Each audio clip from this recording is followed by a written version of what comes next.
Hello and welcome to another demonstration. For this series of 4 floral paintings, I've taken inspiration from the official coronation emblem designed by Sir Johnny Ive. In the emblem there are the 4 flowers for the 4 nations, so the red rose for England, the thistle for Scotland, the daffodil for Wales and the shamrock for Ireland. So let's paint a rose for England. Now I have 3 reds on my palette. Possibly don't need all 3. I've got cadmium red, which is a nice warm orange red, and then the quinacridone red, which is darker, just to help give me some darker areas. And then I've also got cadmium free red, deep, because it is just a slightly different colour. So you can see with the cadmium, it's nice and bright. And then a quinacridone. Basically, I've just raided my cupboard to see what colours I've got and then see how they work together. And you can just see that slight difference with the cadmium-free red. So that is a colour designed by Winsor & Newton to replicate, create a similar colour to cadmium colours. It is a little bit darker, and I think that will work within this flower painting. Now, I've got 3 colours on my palette. My 4th colour is going to be the whiteness of the paper, and I'm going to use that to help create my lights. What's difficult about this is remembering where all the petals are. I have sketched it out, and I think I got them in the right order, but it doesn't really matter if you've missed 1 or 2, because nobody has seen the original.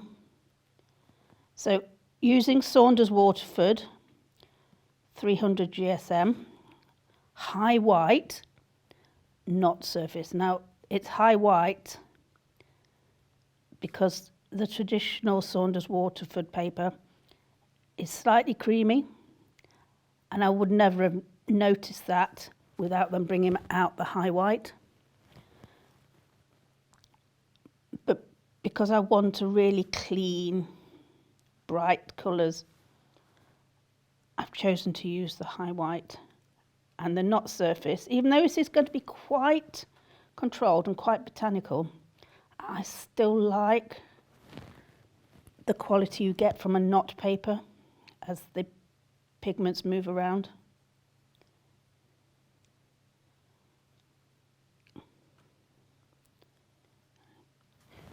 And I've also found that by putting pigment in the darker areas, so for this leaf here, it's darker at the base. So if I put the colour on,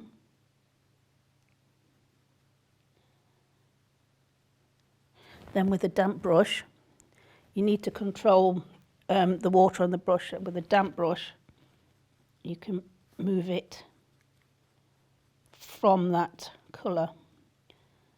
Well, I am going quite lightly to start with, because I can always add colour, and it's rather than take it away. And you can see there how that blends outwards. Every rose I do is always very different. Now, the original image, which you probably can see, is quite dark, quite dense. But I'm going for quite a bit more soft approach. Under here, it's more pigment, goes around here. You'll also notice I'm not actually always going up to the edge, because that's kind of giving it a bit of that tatty, frayed edge you sometimes see. Damp brush, and push the pigment to the edge. Now, Saunders Waterford is a really lovely cotton paper, which allows for this blending because the paint stays on the surface a little bit longer. It just allows for this blending technique.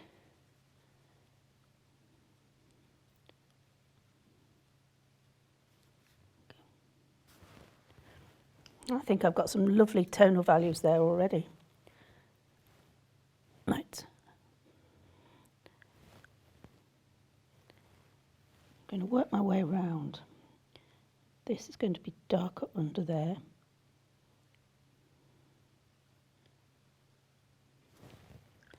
And I'm doing one petal at a time because I have said that this takes time to dry, a little longer than a cellulose paper, but it does still dry quite quickly, and I want to be able to blend each petal rather than putting colour all over, which I sometimes do. I'm just making sure I'm able to get a really nice, smooth transition of colour. Still using the one cadmium red. I'm just working my way around, so darker at the bottom. It's got a little bit of colour there. And I can always go back in and strengthen these leaves. But a photograph often will change the tonal values.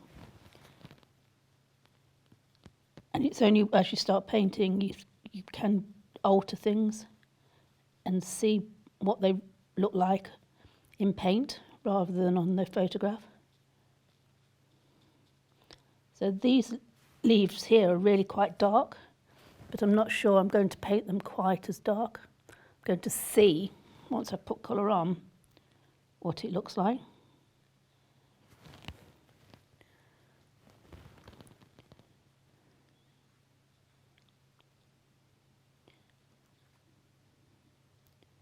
So it's a great thing about watercolour, even though it is a fast dry medium, you don't have to rush it. If you're using a really nice quality paper like the Saunders, it just allows you to have a little bit more working time. Okay. Right, into the middle ones. This is where I do tend to get a little bit confused. Done that one, so this one here. I have sketched out and erased and sketched out again. So I think I got most of them in. But like I say, unless you're doing something very specific, no one's seen the original. A lost petal here and there isn't going to be a big deal. Right, where does that go? It goes around the back here.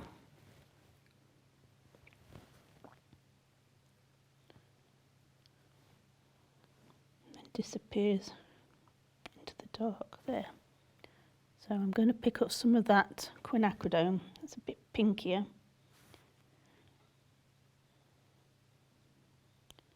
Just to start to darken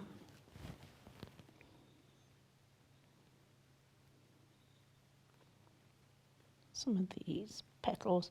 Don't want to go in too strong, but as I get towards the middle, and that pink is actually really nice, so I'm going to just add it. What it's done is it's changed cadmium colour, which I think is quite bright, but as it dries, for me, it tends to look a little bit dull, and I want a much brighter colour. So rather than mixing on the palette that pinker quinacridone red, I'm just going to drop it on to the leaves I've already painted, because they'll still be a little damp, just to brighten them up a bit. And change it from that orange colour to a much softer pink colour.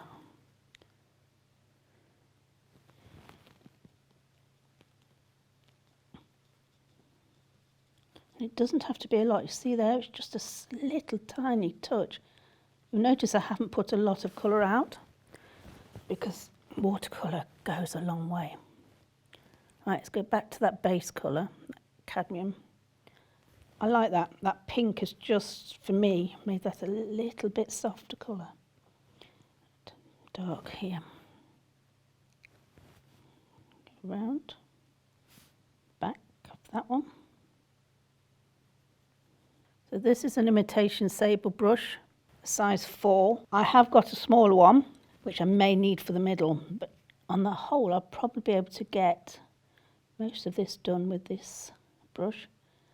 And the imitation sable replicates the sable brushes, which have really good pigment and water holding qualities, which you look for in a watercolour brush, but these are synthetic.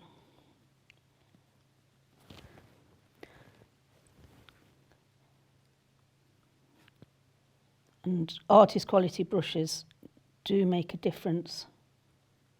I know you shouldn't blame your tools, but when you're looking for a brush that you don't have to keep dipping into your pigment or colour every 5 minutes just to reload, and you only get one small streak of colour because it's released the colour quickly. A good brush doesn't have to, you don't have to have many, but a good brush in your range you will fall in love with. I like these synthetic sables because of the holding qualities. Also, they have that little bit of snap and spring which you get with the synthetic. So it is the best of both worlds. And you'll see I'll probably use this brush for most of the watercolours I will do.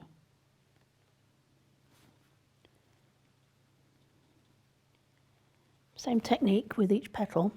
As I get close to the middle, I will have a little bit more dark towards the middle of the petal. Pull that out. While I'm doing that, I might put a little bit pink on.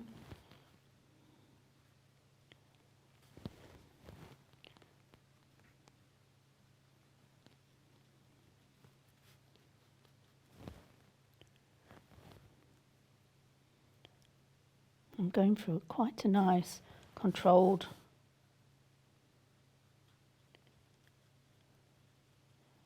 gentle build-up of the petals of this rose.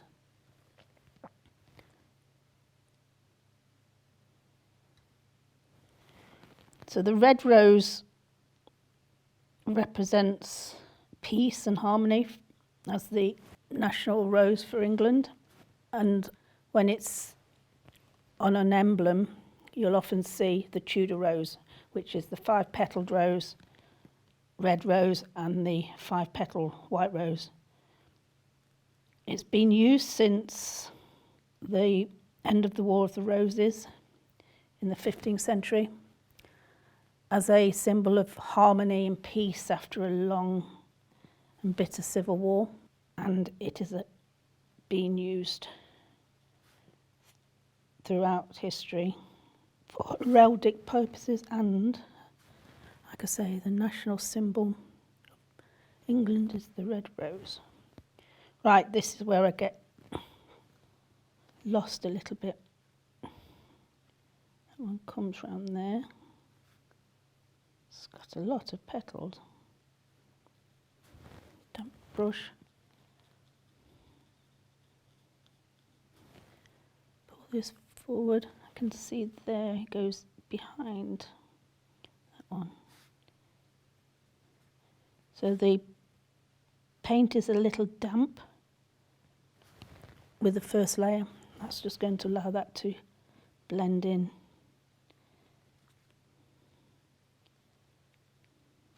You can see I'm actually getting a little stronger as I start to work towards the middle. Right. Again, I drop a little bit of that magenta colour in.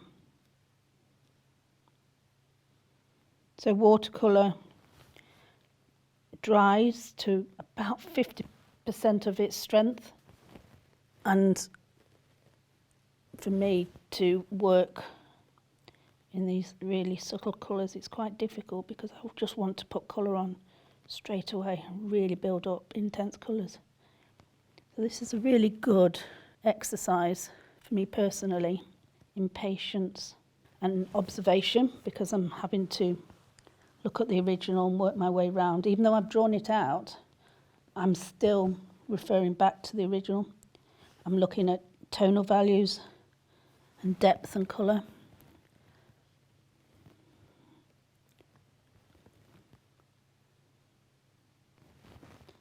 Right, there's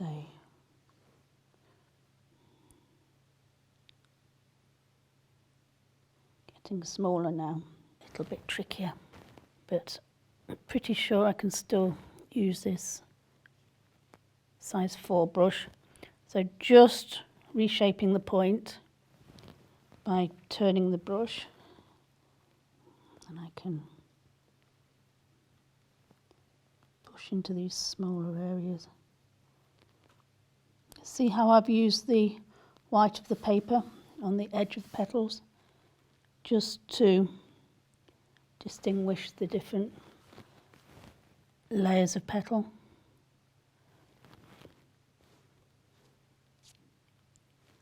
You know, when you're doing a DIY project and you're supposed to measure twice or 3 times, because I often overdo it. I tend to do that when I'm observing and looking at a painting. I double check. So I look and look back and keep looking just before I make a mark, just to make sure I am putting the colour where I want it to be.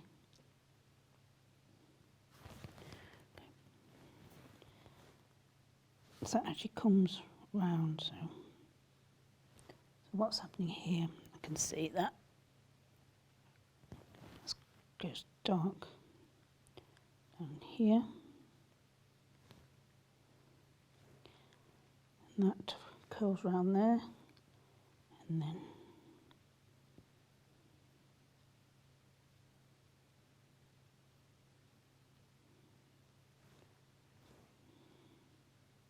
I think that's actually quite dark in there, but I'm going to leave it light for the moment.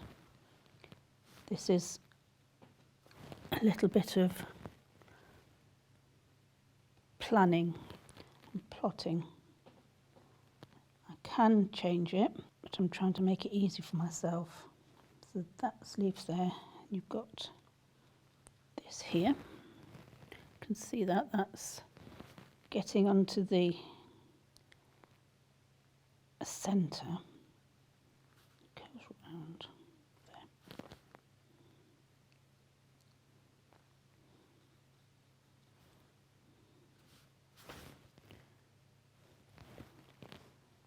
And this leaf is quite light.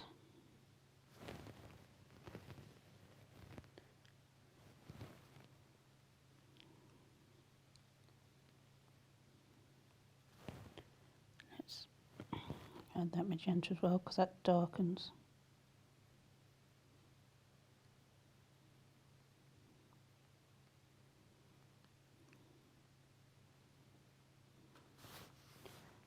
Well, what's that doing? That comes round there. Good.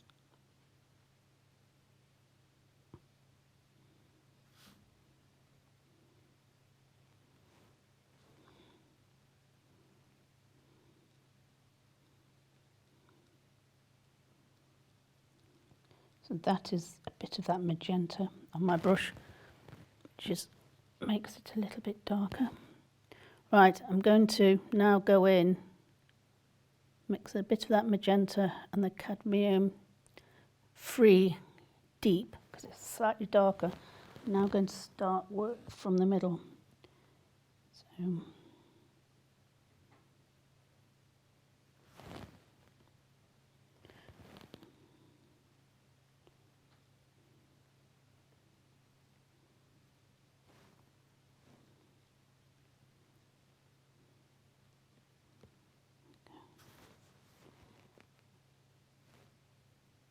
that goes round.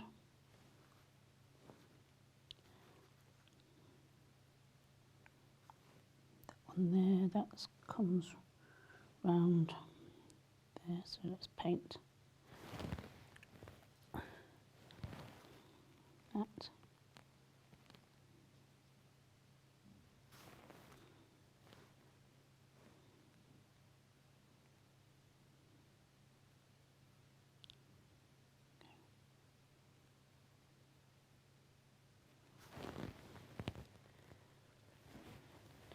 So I think I've got pretty much a good likeness. Now I just want to darken, so that cadmium red deep, bit of the magenta. I'm going to go back in and add a little bit more strength. Put the colour on, blend it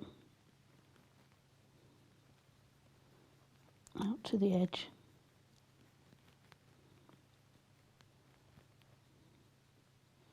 This is just going to make this stand out a little bit more off the page.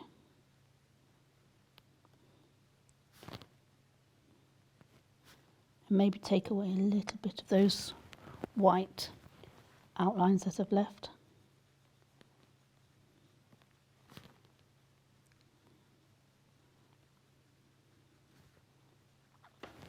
Brush isn't damp enough.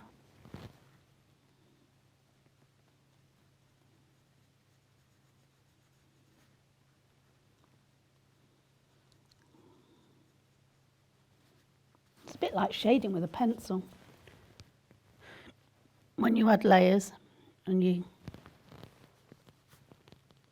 shade around and add the darker areas and shade the colour.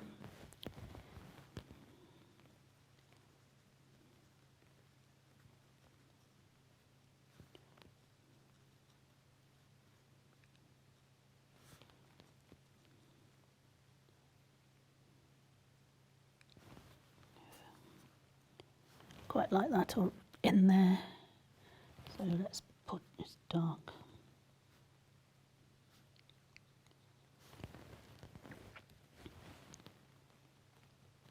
Damp brush.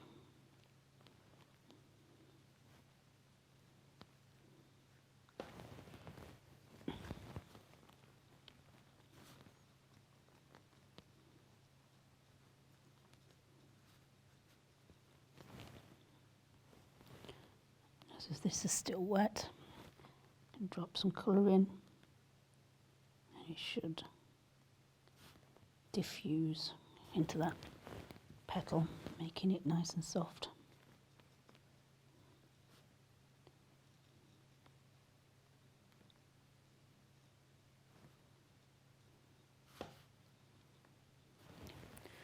Work my way around again.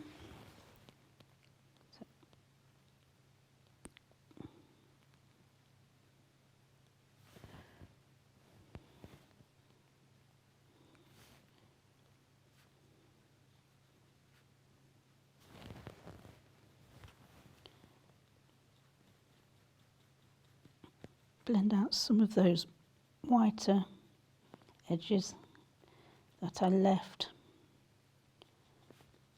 just as a guide, so I could see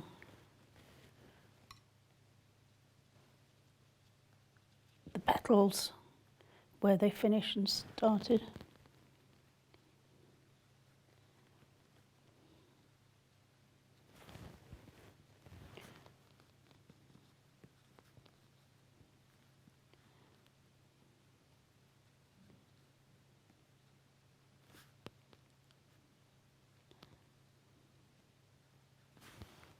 And like I said, you can see how far paint goes.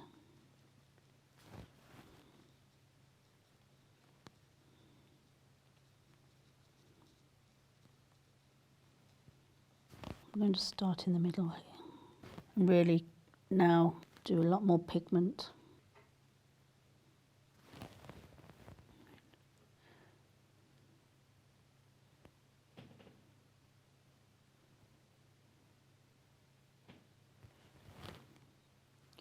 So I can darken.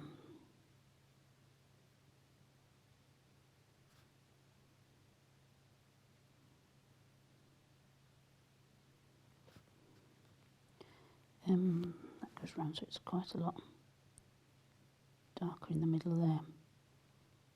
I could go in and add a little bit of blue just to really darken, but the challenge is to see how dark I can get and how much tonal value I can get from just these reds.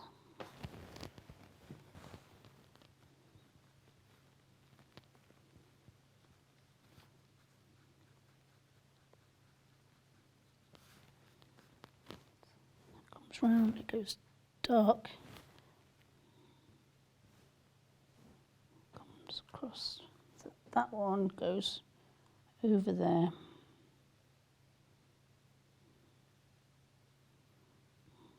Around there. It's better.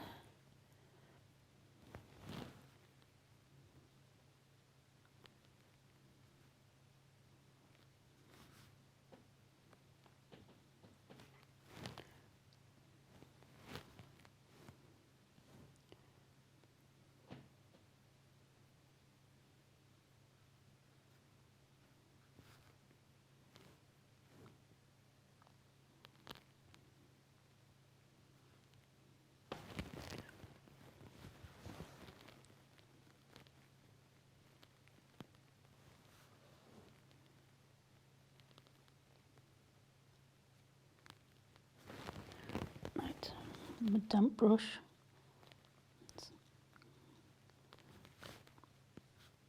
Add a little bit of colour because they're not white edges.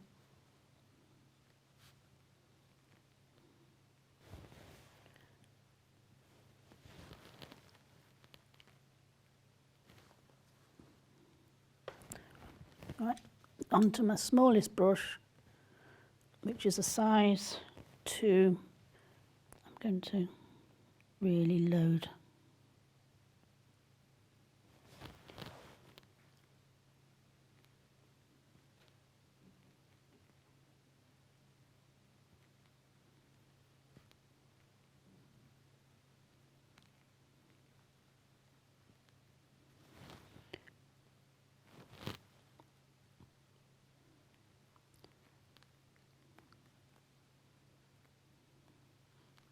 Should be able to get that final dark.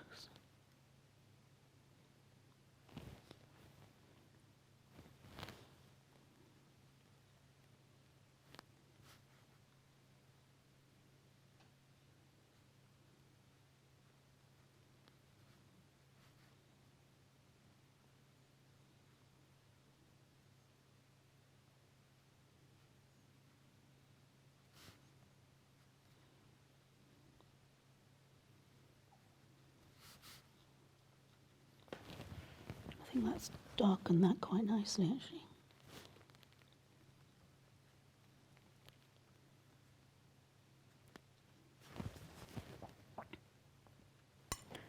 One more go at just getting that dark in here, and then I'm going to leave it because I quite like what I'm seeing.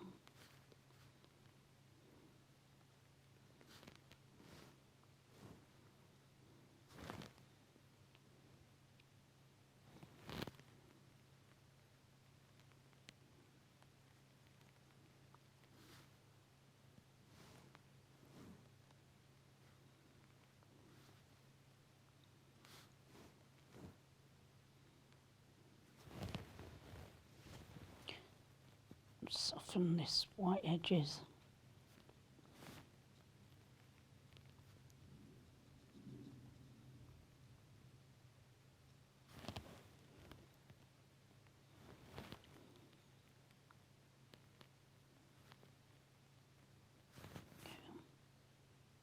Good.